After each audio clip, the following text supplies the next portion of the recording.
You gave my life to me, set me free, set me free.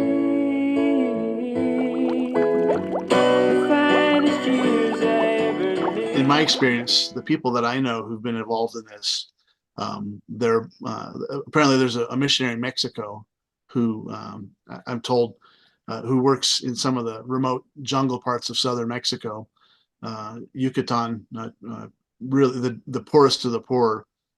He's been involved in 15 or 20 resurrections. But the thing is nobody takes it seriously, and nobody treats these people with any. Nobody believes it.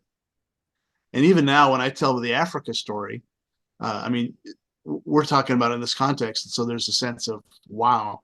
But usually, when I tell people, they kind of look at me like, "And you believe Yeah. that?" Yeah. Even you asked, was there veracity to the story? And and so nobody believes it. Yeah. It's just hard to. It's hard for us to believe it. It's really true. I'm thinking this is me. Yeah, here we go. This is making me remember. So I haven't been around people that have been part of resurrections, but I have been around people that have been part of healings, and we've seen it happen in our church back in Oregon. And it is interesting to watch even Christians' response to a testimony of a healing. I mean, Yeah.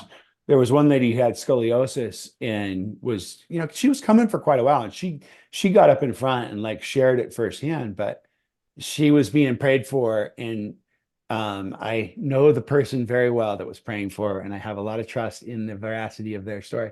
And she felt like the spine crack and like straighten up under her hand. And the lady shared the same story, Yeah. but the response wasn't cheers Yeah. on Sunday. It was half cheers and like, oh boy, here we go. Yeah. And I think Either that's it's dubious, or else maybe it's also that'll never happen with me. Like it's almost like a intimidating thing. for sure. I think there's so many layers to it. I think there's the scientific naturalism worldview. I think there is the legitimacy of abuses done, right? Yeah. And fake Holy Spirit stuff, Yeah. charlatan sort of behavior that has probably influenced and reinforced our suspicion of it. And then I think there is the element of like, oh crap, okay, it's all real. I got to take this seriously. Yeah. It's one thing to move the chairs around in the church. It's another thing if like, yeah, if Lazarus shows back up next Wednesday for prayer night and he died the day before, 4 days before, that is going to we've talked a lot about disrupting the status quo of the system externally. That disrupts the status quo of the internal system. Yeah. Right. How do we deal with that? How does the pastor that? And what's life like for this person? I know a girl, a woman. We were part of the same Vineyard Church in Colorado Springs, and she had died as a child. I know her real well. I know her parents real well. And then her mom had the Lord had while her mom was crying and weeping, the Lord spoke to her mom to speak to her daughter, and her daughter had been dead for a bit meaning not like 4 days, but for maybe at least 10 or 20 minutes. And she came back. And so this was a big deal, but she was only like she was elementary school age.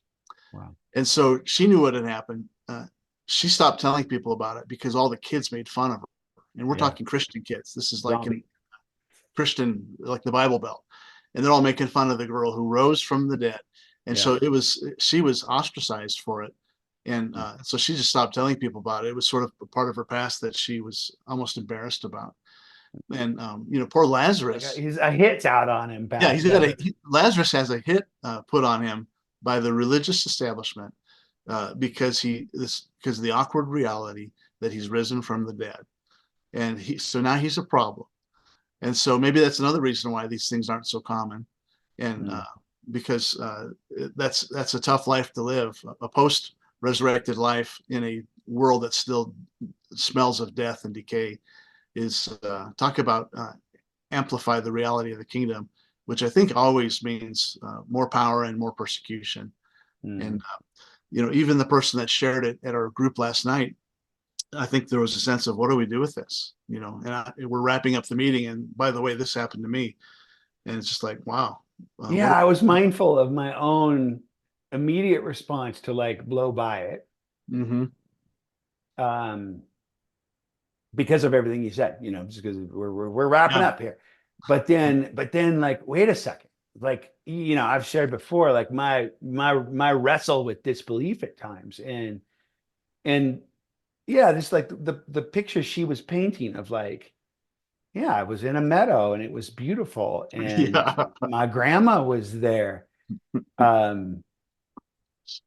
Yeah, I felt like a gentle nudge of like, Tim, pay attention to this. Like, this is All I can say is, here. if there's somebody that's going to be under the radar who's had this happen, that's the kind of person that God would pick. And that's his mercy, I think. And it's like Willard talks about how the people that really move in God's power, they tend to remain anonymous.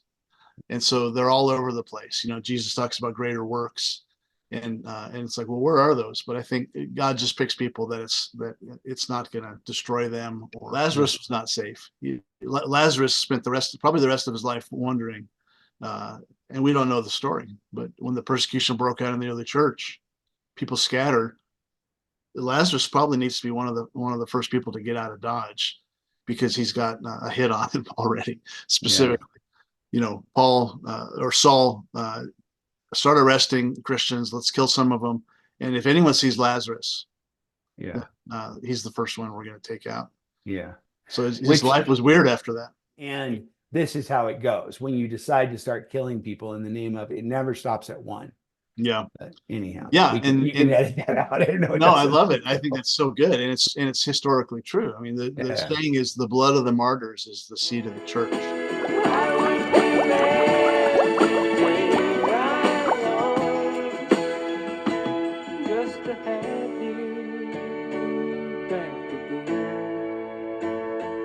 Just to touch you once again.